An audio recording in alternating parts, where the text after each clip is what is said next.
Good morning, Cedar Park. Today is Tuesday, April 28th, and it's a B-Day. This morning's Celebrities Unplugged, we take you behind the scenes of the dance program's Hit Spring Show. Also ahead, academic teams heading to state. We'll tell you more about the success at the UIL regional meet. And in this morning's brief, learn more about Barton Springs' reopening. Plus, on Hustle Health Minute, the differences in heat stroke and heat exhaustion. Turn it up because the Wolfcast starts now.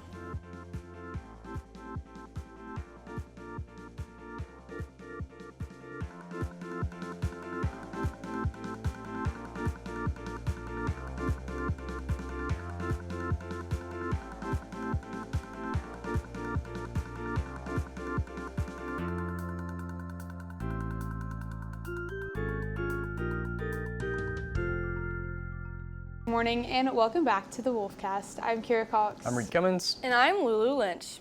The celebrities took the stage for the final time of the school year this weekend. This year's show is based around the concept of a podcast where between each dance is an episode teasing the next performance. In a show infused with passion and meaning, the senior class leave behind a legacy for the future of the celebrities dance team. Last week, the celebrities dancers were working around the clock in order to put on their final show of the year this weekend. With an emphasis on online presence and embracing the new age of social media, this show has an all-new look. With a built-from-scratch podcast set and edited videos and segments, these components make it look and feel like a real podcast. So it is set around the two hosts that are hosting their own podcasts, and each dance kind of takes you through the different points in life, I guess, and pop culture as a whole. So I think every single part of pop culture and media is represented great, and so the audience can expect to see a lot of stuff that they might be familiar with or know. So with several of these dances being performed at competition, this gave the opportunity for team members to feel beyond confident in their routines. This one, I think our production value has gone up a lot. They were really dedicated this year to creating a really good storyline and everything besides just the dancing. And also the dancing, we have a lot more routines this year, not as many filler routines, so it's we're really elevating, and it's great, so it's gonna be really good. With this being the last show of the 2025-2026 school year, this was some of the girls' last time performing together. Many have developed through the program since they were freshmen and even have been dancing since they were little.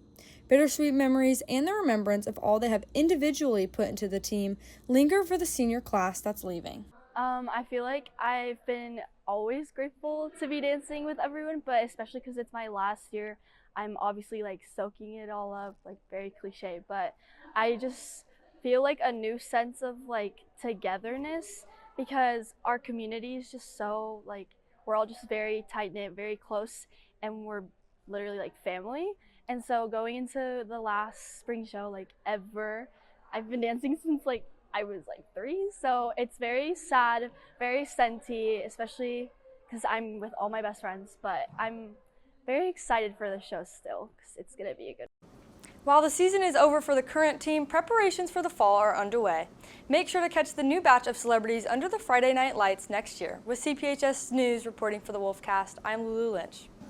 Following their massive success at last month's district competitions, our UIL teams took to regions at UTSA over the weekend. Our journalism, speech and debate, spelling and vocabulary, social studies, and literary criticism teams placed at the podium line. Lane Cooper, Savannah Finsler, Skylar King, Ashna Kocher, and Michael Rudikoff will be moving on to state as individuals. Rookie competitor Lane Cooper took first place in feature writing and reflected on how her victory felt. It felt really good. I kind of wasn't expecting to win at all, so I'm really happy. Be sure to congratulate all our Timberwolves who competed and wish our state-bound competitors luck. We'll keep you updated on their results. Cedar Park High School volleyball is serving up something different on a classic fundraiser. Counter to Powder Puff, the Beefcake Bash, where girls take the lead as coaches and boys hit the court in a volleyball tournament. The event benefits the Steve Roberts Memorial Scholarship, supporting a local family in a meaningful way. The Beefcake Bash is an opportunity to come outside and play volleyball as volleyball players, as the coaches, and then it's for the boys, any boys, it can be football boys, track boys, anyone, just come out and play volleyball to help and support a family in need. Each grade will form a team with students competing in a fast-paced tournament inside the CPHS Big Gym. The Beefcake Bash takes place Wednesday, May 20th, with games starting at 4 p.m. Coming up this morning's brief right after this break.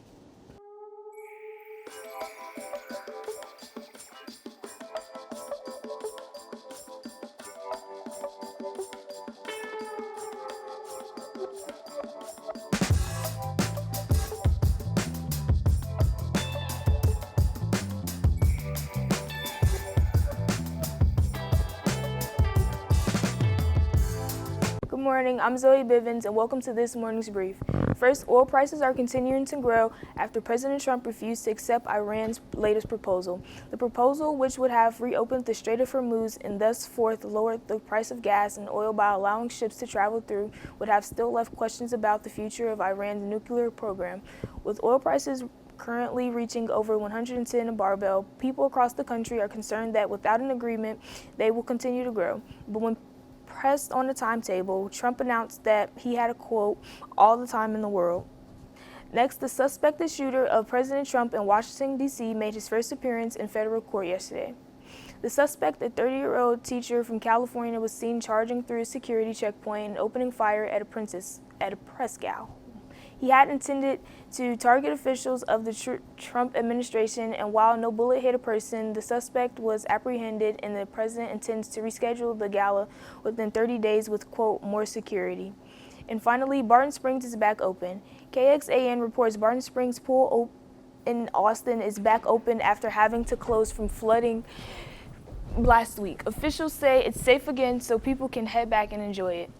So, do you guys plan on checking out Barton Springs this summer? I love Barton Springs, really like any kind of body of water. I love to swim. But the only thing is it's so cold, so it has to be like 105 degrees outside for it to actually feel good, or else it's just like you get way too cold. Even then, it's still amazingly cold. I don't know if somehow. I've ever gone to Barton. Really?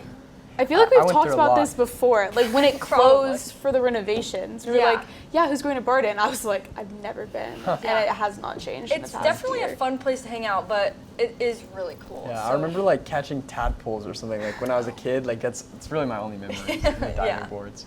Well, thanks, Zoe. Coming up next, a brand new Host the Health Minute right after this break.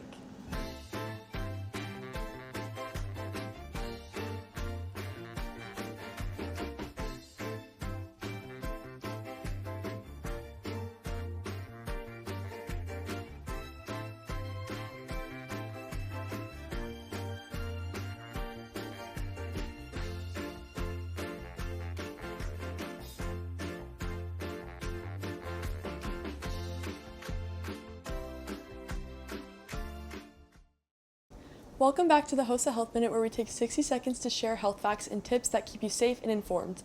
On today's segment, we dissect the difference between heat exhaustion and heat stroke. Heat exhaustion happens when the body loses too much water and salt through sweating. Symptoms include heavy sweating, weakness, dizziness, nausea, and a fast heartbeat. On the other hand, heat stroke occurs when the body can no longer regulate its temperature and it rises above 103 degrees Fahrenheit. Symptoms include confusion, hot skin, rapid pulse, and possible unconsciousness. If someone has heat exhaustion, move them to a cool place, provide water, and help them rest.